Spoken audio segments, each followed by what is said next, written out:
Joining us to discuss this and so much more, former Vice President Mike Pence. Mr. Vice President, thanks so much for joining me. Do you have anything inaccurate you'd like to challenge me on in that open? Thank you. Well, no, I think you gave a great summary of the failed policies of this administration. I think President Biden has done more damage to America than any president in modern history. In 14 short months, inflation's at a 40-year high. We have the worst crisis on our border in American history. Gasoline prices are up 70%. The disastrous withdrawal from Afghanistan, the mishandling of the COVID pandemic, and the list goes on. And I have to tell you, Brian, I'm very proud of the way that Republicans have been the loyal opposition. We have called out this administration over the last year and a half. We've called out their failings consistently. But I truly do believe that's only half of the equation of really not just winning back the Congress, but winning hearts and minds across America. I truly believe that it's imperative that conservatives put forward a compelling, positive vision built on our highest ideals, and that's why we unveiled the Freedom Agenda at our foundation earlier this week. I know you did. For those still in it right now, I know a lot of people think you're going to be running for president again. I get it. That's why when you laid something like that out, you'll have an announcement either way, I imagine, after the midterms. But Mitch McConnell's not going to put it out. Rick Scott wanted to put something out, Republican, but Mitch McConnell doesn't. I guess he feels, I'm just not going to do what those guys were doing is enough. You think that's a mistake?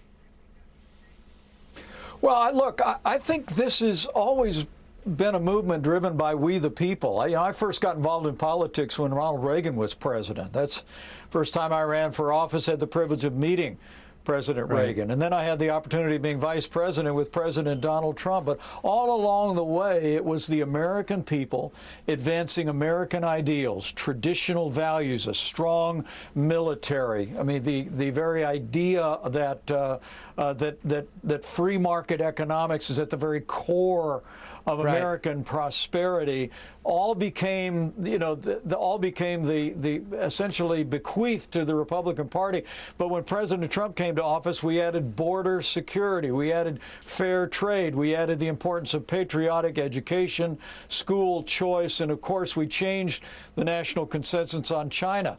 And what I did was bring together about 36 of the top conservatives in the country and said, can you lay out for us what that agenda is from Reagan to Trump? Because I really believe this is a movement, Brian, and you've been a big part of it all your life. This is a movement that's always been animated by ideas, and people can go to advancingamericanfreedom.com and they can look at that freedom agenda, and I think they will see the very ideas that carried us to the White House in 2016, carried Ronald Reagan in 1980, and frankly, it's the pathway back for a stronger, more prosperous America built on our highest ideals. Mr. Vice President, those days of a vice president being a boring job are really over. Bush 41 was very strong as a VP.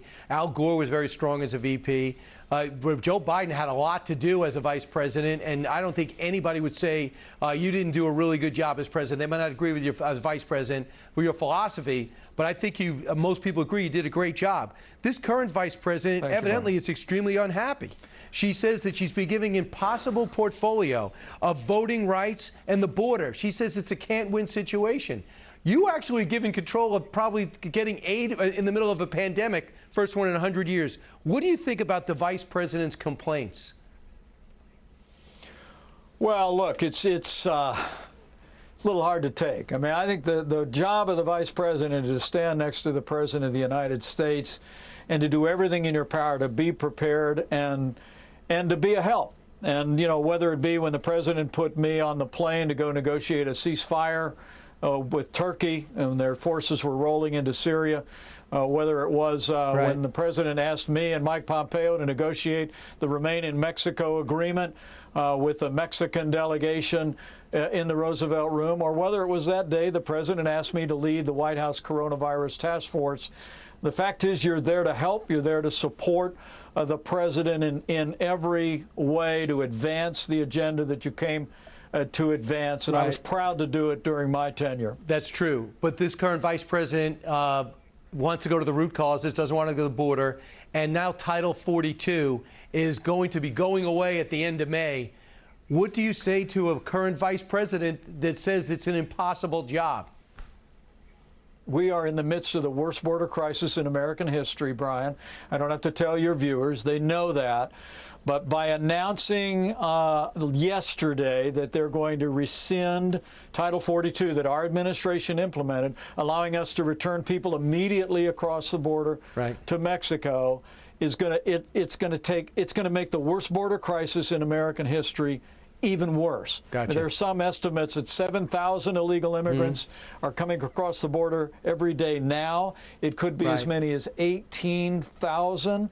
And look, but I got to tell you, this is, you talk about, I think Republicans and conservatives need to have a solid agenda. We just published one in the Freedom Agenda, but make no mistake about it, the radical left is in the saddle in the Democratic Party, and they are an open borders policy, and whether it be when they stopped building the wall, when they ended Remain in Mexico, this latest step of repealing Title 42, I think it's all about advancing their open borders policy to the great detriment of the American people. All right, if you want an agenda, look at this Freedom Agenda. If you want an agenda, you're not going to get it from Mitch McConnell. He thinks not being them is going to be effective. Mr. Vice President, the casual you without a tie caught me by surprise, but I think it does you well. Thanks for joining me today. Thank you, Brian. You got it. It's the weekend, after all. Hi, everyone. I'm Brian Kilmeade. I want you to do me a favor. I want you to click to subscribe to the Fox News YouTube page. This is the only way that I know for sure that you're not going to miss any great commentary, any great news bites, any great interviews coming your way on Fox. You can get it all here on YouTube. So subscribe right now.